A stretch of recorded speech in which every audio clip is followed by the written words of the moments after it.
Hi everybody, welcome back to the channel. I'm getting ready to get my cedar post and do our first new little planter idea. I don't know what I'm going to come up with yet, but we'll make it pretty simple for you guys so you can all follow along like usual. Time to get serious again. I've had my fun now. You do know when I do want to teach, though, I get very serious. So this video is going to be wood carving tips that are actually real, all right, and things that we've experienced and things I've learned over the years in 30-something years of carving, that hopefully, I can explain to you that are probably going to happen, and some things that can help and some things you should stay away from, okay? So we're going to run through a bunch of wood carving tips and see if we can give you guys some advice that is actually helpful. I know I've been a little weird this week. Sorry about that. Sometimes I just need to have fun, But, like I said, when the time comes to teaching, it's time to get serious. So, let me see if we can put a couple of these together for you and let you guys know that over the years, some of these things are going to happen to you, and it's no biggie. You can fix them. You can learn from experience. And that's all we can do with carving, Enjoy the road. Enjoy the journey, all right? So, one of the hardest lessons I learned in wood carving over the years is really is knowing when to stop, okay? A lot of carvings, they don't go wrong at the beginning and you're doing really good, but they'll usually go wrong at the end. So when everything looks good and you decide to take just a little bit more off, that's usually when you're going to have a problem, all right? Now, this right here, this is a good example of that. Okay, the structure was there, okay, shape was working good, it just went a little bit too far, all right? Sometimes when you remove a little too much of the wood, especially around key features like the eyes and the nose, you can lose the form. And once you lose the form, it's very hard to get it back, unless you have enough wood to fix it, okay? We've all done it, I've done it over and over. The more you cut, has a way of turning into several cuts, and you thought you were just going to make one more cut to just make it pop just a little bit more. So learning when to stop is just as important as learning how to carve, right? Remember, if it does go wrong and you just can't fix it, well, there's always firewood, you can always put it in the pile and start over, right? Okay, now, this right here is what happens when you didn't stop, all right? This carving was done, it was finished, it was beautiful, and then that little thought in my head said, okay, just one more cut. Don't ever trust that voice, like I said. I was joking around before, but I was serious at the same time, okay? So, it's up to you to know when. A wise man once told me he said, artwork is never really finished. It's abandoned. So you really do have to know when to walk away from these things, right? Because you can take a really good piece. I've done it. I've had it and was real happy with it, and then just tried to adjust that last small detail or whatever, and ended up ruining, a lot of work. It happens, right? Try not to take it too seriously. Learn from the experience. That's all you can do. Now, one thing that does happen to every wood carver, this happens to every wood carver, sooner or later, okay? At some point, you're going to remove a little bit too much than you intended, all right? Well, congratulations, you just unlocked the glue stage. Now you just leveled up. That's the way you got to think, all right? Now you're going to learn how to use glue, period. You don't want to get to that phase, but sooner or later, you're going to get the experience whether you like it or not, all right? In a situation like this, the piece is broken away, right? You see that? At that point, you got a decision to make. You can either reshape the area. If you got enough wood, you can carve another nose, or you can carefully glue it, back in place, reinforce it, and hope it doesn't fall apart, and hope that you can sand all the cracks out, and nobody's going to really notice. All right. Most of us have had a few moments like this over the years, right? If you've been carving for a while, especially, you're going to experience this, right? It's part of the process. Sometimes it goes wrong, and it's firewood, but that's okay. At least you learned. I've always wondered how many carvings that I've seen that were really intricate, that were actually glued together in places, and were hiding mistakes that the carver had made. I know I've done a few. I've sold a few, over the years. And sometimes you can really make it look nice. You can putty it up. You can sawdust things together and paint over it. And, enough said, nobody ever knew. But it happens. And when it happens, you're going to have to learn how to fix these things and deal with them, or you're going to have to just abandon the whole piece and start over. It depends on how bad it is. But expect things to happen and expect to learn how to troubleshoot these things. Okay? And we'll try to give you some tips on that in the videos coming up. Now, one of the other big ones, and the only advice I can give you on this is practice, is carving the eyes. And carving the eyes is one of the most challenging parts of the face. You guys all know that. I mean, you could have an awesome carving. All you got to do is start the eyes. Instant death to the carving. If you mess up the eyes, that's it. The whole carving goes bad. All right. Just a little small difference in depth or angle, can completely change the expression. Now, sometimes that's a good thing. You want to raise one eye. I talk about that a lot in the videos. You can raise one eyebrow. You can make one eye closed, one eye open, But if you're doing a pretty serious carving, and you're not going for any kind of real manic expression, you want everything to be pretty much symmetrical for your carving to look right. And for instance, if you look at this example here, you can see one side, all right, slightly deeper than the other, and that right there alone is just enough to throw things off, all right?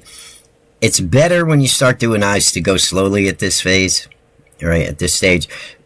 Step back a lot. That's what I do. I step back, I check the work, I try to see how everything's lining up.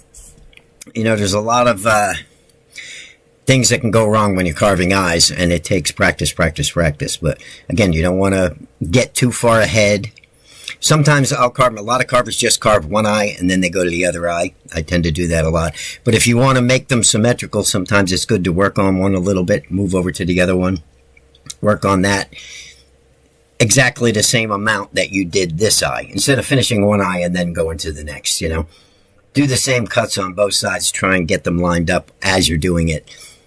Keep them symmetrical, This is usually where it's going to come together, or it's going to start drifting a bit, all right? So, patience makes all the difference. Stepping back a lot, looking at the carving, and then trying to go cut for cut, one side to the other. Seems to help me anyway. I mean, this is just my opinion, my advice, from my experience, but hopefully that'll help, and, it'll give you a little bit easier way to maneuver eyes. Just eyes themselves are a challenge, so I do a lot of eye videos, and we'll try to cover some of that in these upcoming videos this year too. Okay, now another important lesson is when those pieces are actually finished before we think they are. That's when it's really time to walk away. Like I said, if it has good structure, but a few extra cuts are going to take away from it, chances are you just need to leave it alone. You got to remember, each cut takes material off. And once you take it off in wood carving, you can't put it back on. It's not like using clay. Clay's awesome. You can build, you can take off, you can shape it. You can do a lot. That's why I like playing with clay before I wood carve. But once you're into the wood and you take that material off, you're not going to be able to put it back on. All right. So restraint is just as important as skill. Okay. You have to know when not to take too much off right in the beginning. Always leave yourself wood so you can slowly build your carving. All right. You take too much off right away, you might really have a good potential for a carving or a good piece. And then you find out you don't really have enough wood to do what you want to accomplish, by the time you're midway or towards the end of your carving. So it's important not to take too much off in the beginning, only what you need, and slowly build to completion. Okay? Remember that one more cut feeling? That's something that most of us recognize, but it's real hard to resist when you're looking at your piece. You do have to know when to walk away. That's so important. Or you're going to end up messing up a lot of carvings. If it looks good, call it. Okay, learning to stop at the right time is what really brings the carving together.